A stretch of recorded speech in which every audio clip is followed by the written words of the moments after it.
My name is Tad Greenough. I'm the Global Brand Creative Director at the Absolut company. I think what I am a little reticent of is the brand only being one thing. So to me, it's really important that whatever we're doing feels unexpected, feels fresh, it has a point of view and a strong point of view. I think there is historically been a bit of risk avoidance, and that's quite natural in a lot of bigger organizations. And I don't know if that's necessarily the case here, but I would say that we are now looking at risk a little bit differently than possibly we have in the past. So I think that's also exciting, because I think the brands that really have meaning in consumers' lives today are the ones that reflect, are super self-aware, and they try not to negatively impact the consumer, even though it might hurt them commercially.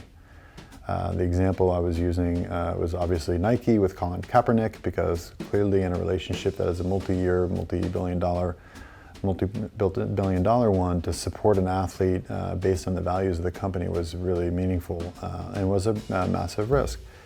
When you think about Apple and what they've included in their software around screen time use, those are really important signals to a company or to a brand, to a consumer, that it actually cares about the person on the end of that product.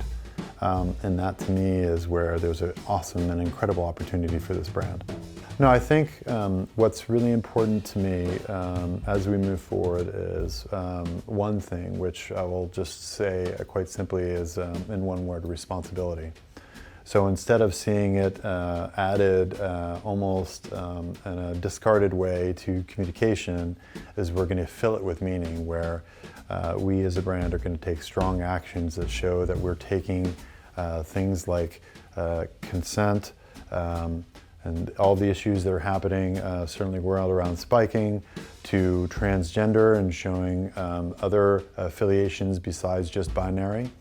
And then also going into a really important moment where the world is going to be watching, and certainly if you're in the US, you're going to be focused on the elections, is, how do we show up in a world where we feel like progressive values can have even more of a play in the world and create impact.